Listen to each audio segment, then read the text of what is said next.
Hi guys, welcome back to Out of Office by Bridges. I'm your host Bella Malvini and I'm here with my good friend Karen. Hi. And today we're going to talk all things financial literacy. I don't know about you, I'm very excited for this episode because as somebody that is a career professional in San Francisco, I feel like there's so many nuances to the discussion of personal finance. And today we're going to unpack that with Karen and I'm super excited. Super excited. Thanks for having me. Of course. As I said, we are Out of Office by Bridges, and this is a safe space for us navigating conversations with real women, real experiences, because the path to success is never clear, it is never linear, and we want to have open and honest conversations about people's journeys, their lives, and also just give you general information, whether it be to elevate yourself personally or professionally.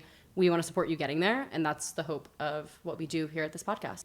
In today's episode, we're going to dive into financial literacy and financial autonomy, and how choices that you make throughout your life are never wrong or right, but choices that you actively make towards building your future.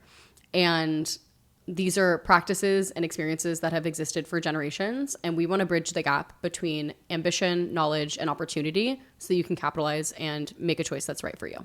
Starting off, who are you? Why are you here? And tell us a little bit about yourself. Well, sure. So, Bella, we met through Bridges. Yes. A year and a half ago. Crazy. And we've since become good friends. And who I am and what is it that I do? I am a financial advisor. I am currently fun employed. I am taking some time in between jobs to just live my best life right now. Good for you. But for those who are listening, watching, wondering what are my qualifications to be a financial advisor, how come I can talk about this, I do have my SIE, my Series 6, Series 7, and my Series 63. I plan on taking my Series 65 very soon, and I am in the process of doing the courses for my Certified Financial Planner designation, which is like the gold star of being a financial advisor, financial planner. So I do have the qualifications to back it up. But I am just currently not with a firm right now. Amazing. But, yeah. Awesome. And we love you prioritizing what you need to do for yourself. Amazing. Okay, cool. So we're going to get into some questions that I have for you. Absolutely. And one thing that I think was personally really drawn to you when you had mentioned, doing a collaborative event with Bridges is that you focus on the BIPOC community. And building wealth within that community. So one thing that I would love to know is, when did you first realize that expanding financial access and wealth building for BIPOC communities, women, queer individuals, would become central to your work? Yeah, so really, I graduated college. I had no idea what I was doing with my finances. I got very lucky and I got put in touch with my financial advisor that I still work with to this day. And she has been very instrumental in teaching me everything that I need to know. And that was like Roth IRAs, how do I save for my future, what a high yield saving account is. Like, I'm going to date myself. I graduated back in 2016 and there was not the same amount of wealth of information there is out there today that was back there. Yeah. Back then. So I learned a lot, and I was kind of like, wait, if I didn't know these things, and I'm a first generation Asian American daughter of immigrants, my peers don't know these things. Like, why are we gatekeeping this? And then, of course, as I progressed in my own personal professional journey, it was kind of like, oh, like, people don't know these things. People are scared to ask about it because finance is such like a sensitive conversation. Nobody talks about these things. Yeah. And we always pass information like this down to men, but we don't prioritize building that education within women. No, absolutely not. Like, so many people that I've worked with, it's always like, oh, my dad taught this to my brother, but we never talked about it with me. And I'm like, yeah, well, that sucks. We need to fix that right now. Yeah. Let's fix it. So yeah, my own personal experience was really like what made it my personal mission to help my fellow BIPOC LGBTQ community. That's amazing. Yeah, it's interesting to me. I've shared this before on the podcast, but I come from a matriarchal family dynamic where my mother is the primary breadwinner and kind of hosts all the finances. So even though I will say like general financial conversations weren't as normalized because they weren't normalized for her growing up, she wasn't, her education, her financial literacy was not prioritized. It was very interesting entering the real world and realizing that finances were actually like a boys' club. Because I didn't grow up in that dynamic. So it was weird getting out into the world and then realizing there was this huge disparity between men and women in terms of their financial education. And so I thought that was very, very interesting. And maybe one of the main reasons why I'm like so like financial literacy obsessed. If you know me in my personal life, I'm like definitely I'm a little anal, let's just say. It's a good thing. Yeah, yeah.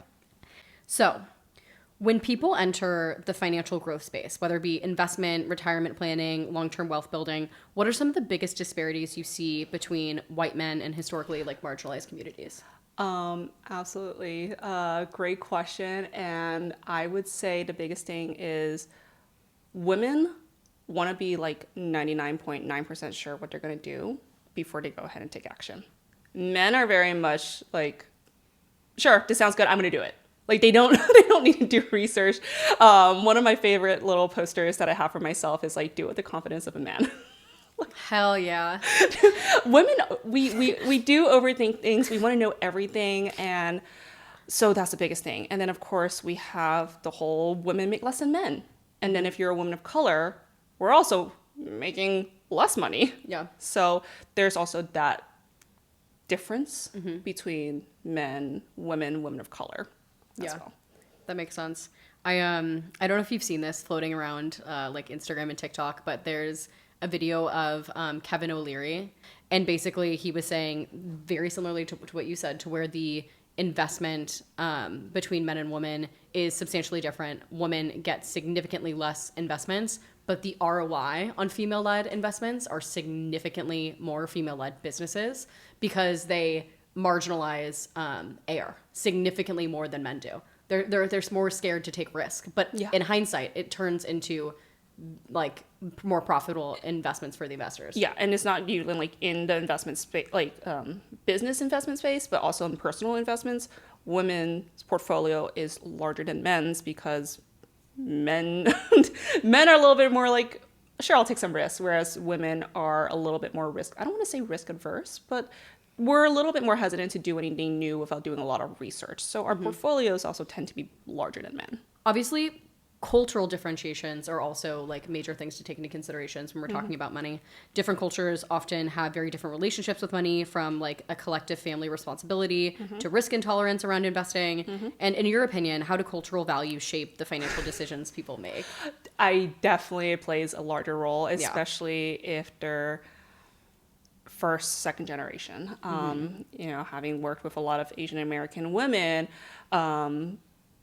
they've seen their family, grandparents, parents come from war-torn countries, and they're just like so used to hoarding. Like they see their parents, there's like generational money trauma. Like forget regular generational trauma, there's also financial trauma as well.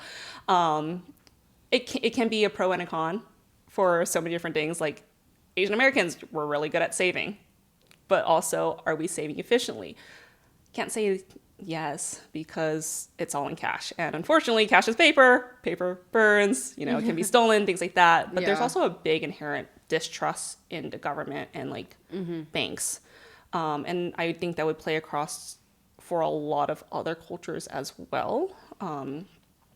So yeah, it definitely plays a role. Totally. My mother's side of my family comes straight out of Greece. I always say they're like very much fresh off the boat. And my grandmother, who I call Yaya, she has the, like, I love her dearly, to be clear, but that woman is financially traumatized. She grew up in a Greek household with 12 brothers and sisters in a 1-bedroom house in a dirt village in Greece, like literally.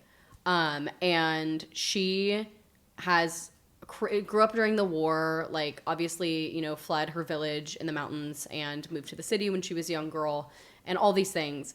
But every single literally day of my life, she always says economia. Like she's so concerned about like finances and financial well-being because she has genuinely like literally been traumatized. Could you imagine, like even just nowadays, I mean, obviously the world is much more expensive now than it obviously was in like the 30s and 40s, but 12 brothers and sisters on a dirt floor, like literally living in a 1-bedroom, like with a dirt floor, like crazy.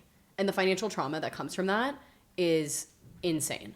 Yeah. And it definitely gets passed down for sure. Definitely does. So does like the saving and spending habits. And it can really go both ways. Like I've talked to people who are like, my parents saved a lot, but then I don't want to live that kind of life where I'm not spending the money that I'm making. Yeah. And then they're on like the entirely flip side of like, I'm overspending. Yeah. So really two scales.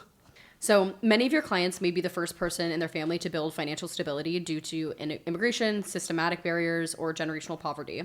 When someone comes to you without a financial blueprint, where do you start?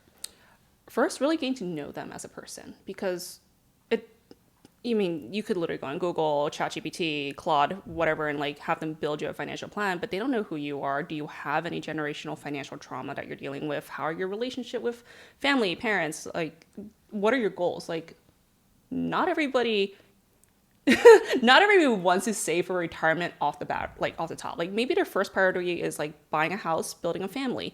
And, it's also my job to be like, well, we need to do what you want and also save for retirement. Yeah. But like AI, Google, they don't know that, hey, your priority is doing this. How much are you spending on a day-to-day basis? Are you spending money back to your family? Because that's something that you do as a daughter, right?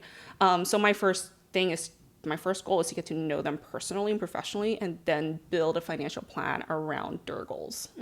That totally makes sense. And what are some of the first systems that you kind of put in place with your clients? Depends on the client, right?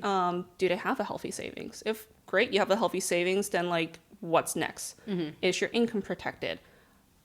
Okay, great. Now what? There's really a list of like, first we'll tackle these things, which is the protection first, and then we go into, do we have debt? Do we need to pay any of this off? The answer is yes, but like student loans, if you have a mortgage, are like, okay, like we'll pay that off monthly, right? And then saving. So really kind of trickles upward, downward, pyramid, depending on how you want to look at it. Okay, and can you reiterate those 3 steps really quickly so our audience is clear? Absolutely. So protecting yourself. So really, do you have a healthy savings? Is your income protected? And let me just deep dive that into a little bit. So when I say protecting your income is if something happens to you that's like not being fired or you quitting your job, but if something happens to you, sickness, injury, or illness, are you going to be okay? Yeah. In the long run.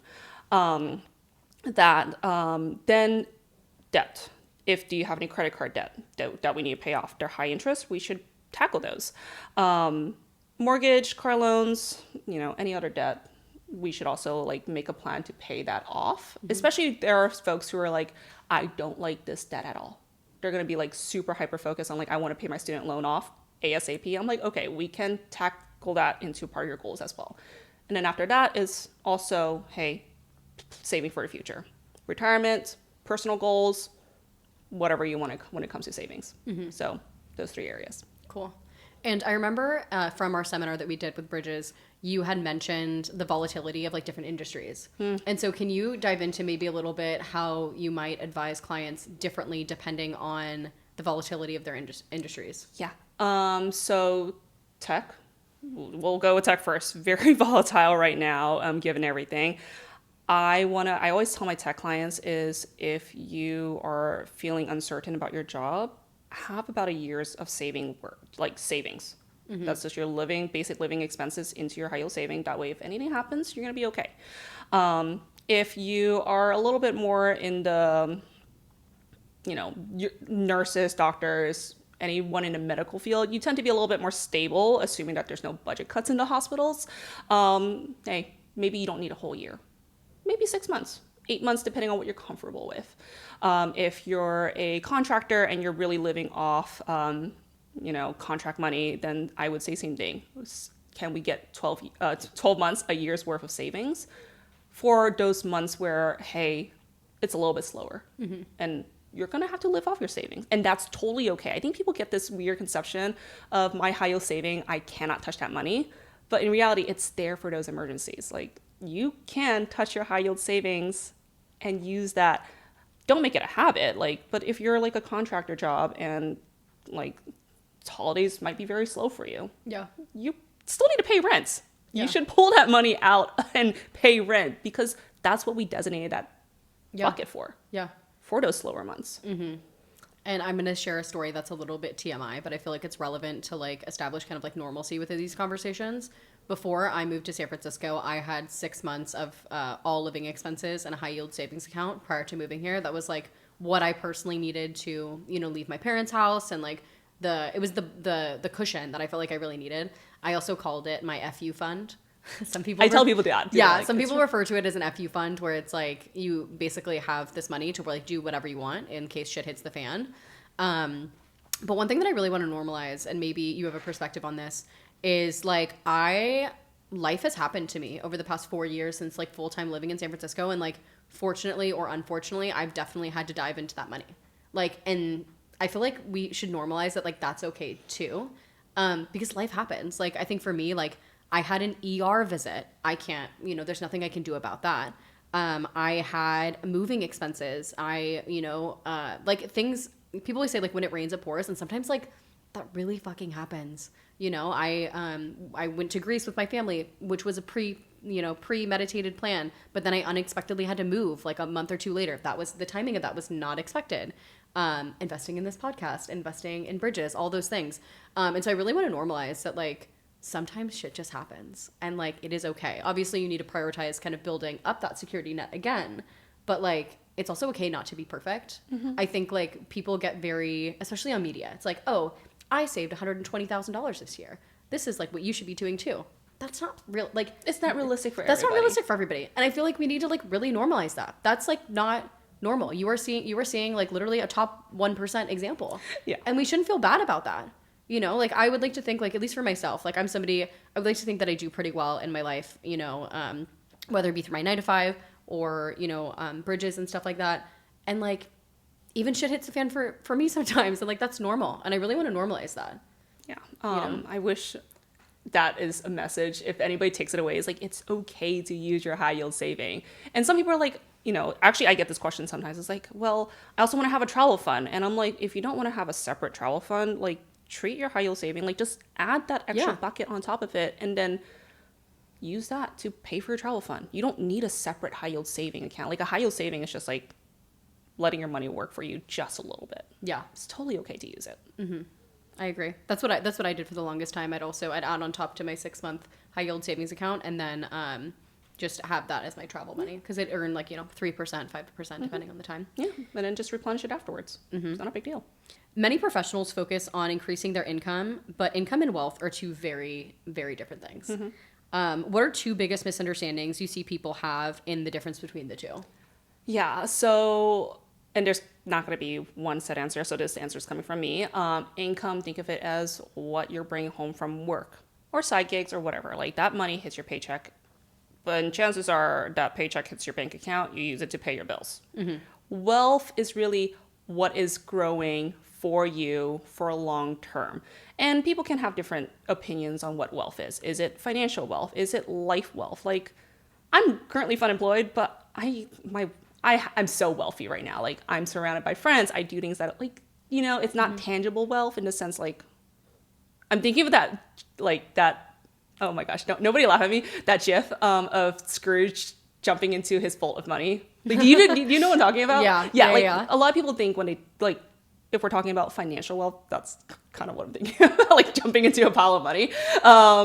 So the difference, again, income, paycheck, and then wealth is what are we building long term? And for some people, is that a legacy wealth planning as well?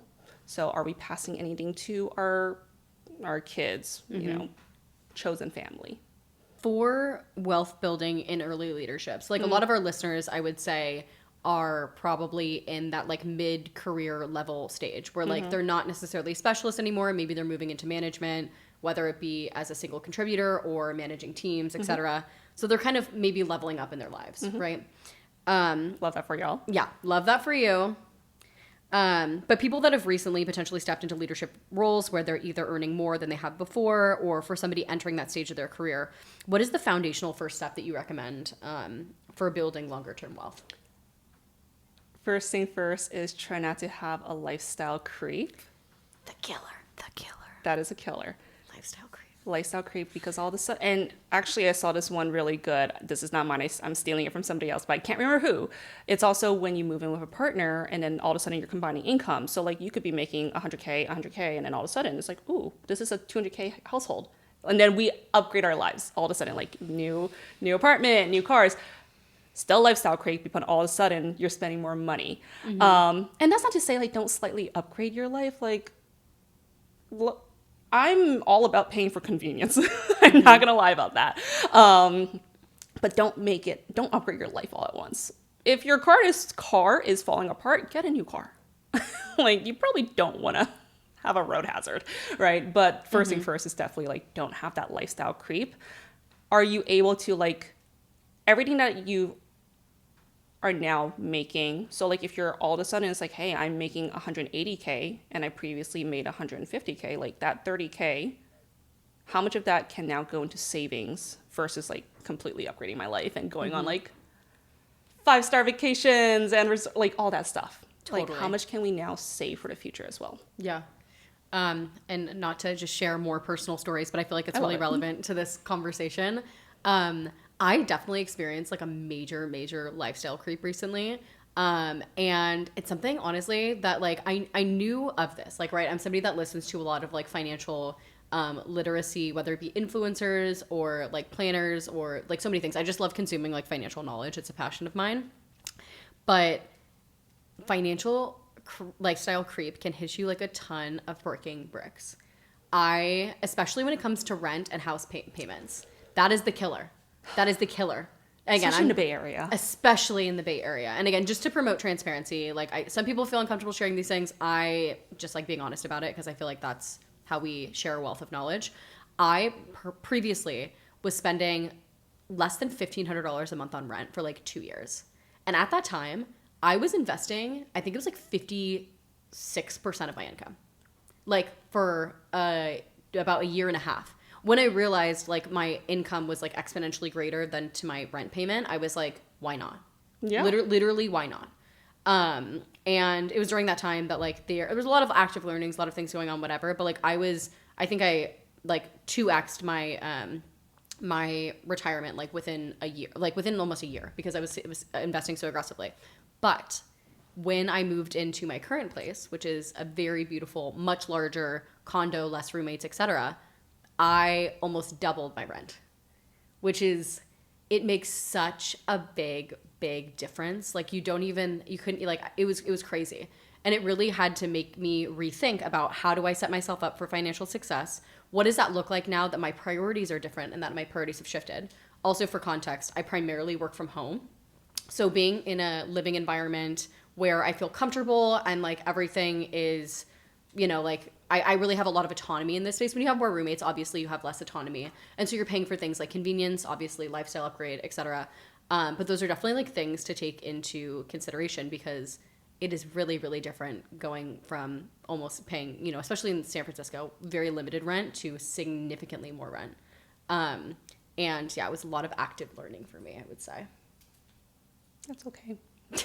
That's okay. Like, it really is. Like, most people don't realize, like, this lifestyle creep, it can slowly happen. Yeah. Or it can happen overnight when you're like, ooh, big paycheck, bonus. Even, like, the bonus is like, ooh, I'm going to buy a new car, a new watch, like, upgrade everything. Like, you're, like I mentioned, paying for convenience is handy. You work from home. Yeah. It's an investment. It's an investment. Yeah. And it was one of those things where I really realized when I was like crunching the numbers before like making this big transition, it was like, okay, I'm prioritizing this. What gets deprioritized as a result? Yes. Where is that money that was going into these outlets? Where is it actually going now? It's primarily going to my rent, and therefore other things got deprioritized. Like, for example, before I had a huge food budget. Like, trying new restaurants in San Francisco, it's pretty amazing. I'm not going to lie. No. And I was doing it often. Can't do that anymore because my rent payment is significantly more, which is fine.